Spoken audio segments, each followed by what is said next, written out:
بسم الله والصلاة والسلام على رسول الله. أما بعد، رب الأسرة لازم يعرف إن الطفولة الصحيحة لها وقت هتنتهي فيه، ولازم يعرف إنه بنته أو ابنه لازم يقضوا الطفولة أو وقت الطفولة الصحيح علشان ما يكبروش وهم غير سويين نفسيا أو بدنيا. في مشكلة عندنا عامة في الصعيد أو الأرياف، إنه الآباء والأسر بتخرج أبنائها وبناتها، يعني بتخرج أبنائها الرجالة سوق العمل في وقت بدري خالص، يعني في نص طفولتهم بالظبط.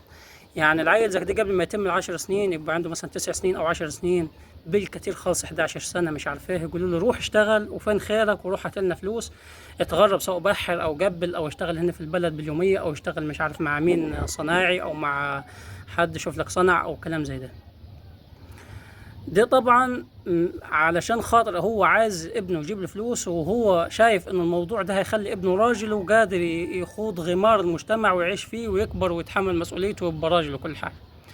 اعرف انك باللي هتعمله ده مع ابنك وهتخليه راجل قبل ميعاده هتحقق هدفك. ايوه، هيبقى راجل زي ما انت شايفه وهيقدر يجيب فلوس، بس اول ما هيجيب فلوس مش هيعرف يصرفها فين، مش هيعرف الصح من الغلط، وغالبا هيصرفها في الغلط. وقليل خالص الطفل اللي هيشتغل ويصرف ويمسك فلوس في ايده قبل ما ابوه ياخدها منه مثلا ويصرفها فين في الامور الصحيحه. اعرف ان ولدك هيبقى راجل وهيكبر، بس اول ما هيبقى راجل عليك انت وهيكبر عليك انت. لانه العيل زي كده لو مسك، يعني اغلب الاطفال اللي هنشوفوهم شغالين وهيجيبوا فلوس وكل حاجه، هيمسكوا فلوس وكل حاجه، بس هيكبروا على اهاليهم. ابوه مش هيبقى ليه نفس المكانه اللي هو الطفل العادي مكانه ابوه عنده والكلام ده، لانه ابوه شايفه مش مسؤول عنه، ده هو هيجيب فلوس زيه زي ابوه في البيت وراجل زيه زي ابوه، فليه ابوه يؤمر وينهي فيه ويبقى راجل عليه؟ طب ما انا راجل على نفسي يا عم. يعني هيكبر ويبقى راجل، بس هيبقى رئيس جمهورية نفسه، مش هتتحكم انت فيه ولا في اخلاقه. وقليل خالص، اطفال قليلين خالص اللي هيكبروا ويبقوا رجاله وهيحترموا باباتهم واهاليهم في سن صغير بعد ما يجيبوا فلوس وهم صغيرين.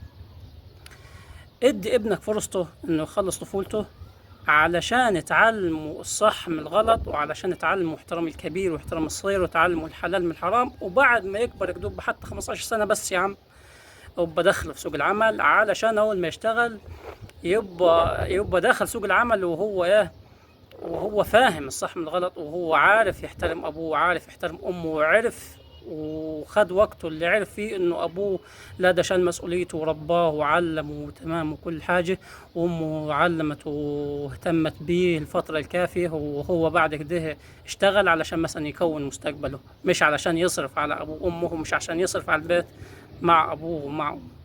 في طبعا حالات معينه زي كده، مثلا اطفال يتامى بيبقوا مسؤولين عن اخواتهم مش عارف ايه، دي الواجب طبعا من قرايب ويساعدوه. لا ملوش قرايب، دي طبعا حالات يعني قليله وحالات معذوره. الاطفال اللي هتشتغل في الوقت ده اللي بيبقوا مسؤولين مثلا عن اسره او عن اخواتهم او الكلام ده. بس احنا بنحكي في المجمل انك انت تشغل ابنك وهو صغير هيبقى راجل عليك ومش هيعرف الصح من الغلط. لا مثلا عايز انت تبقى راجل تمام وكل حاجة، ادي ابنك حقه في طفولته وعلمه الصح من الغلط، وبعد ما يكبر ويعرف الصح من الغلط والحلال من الحرام زي ما قلنا، دخله في سوق العمل وحدة وحدة، وخليه يبقى راجل وحدة وحدة، علشان يبقى راجل تمام زي ما كان طفل تمام. انما لو طفولته كانت وحشة هيبقى رجولته برضه وحشة.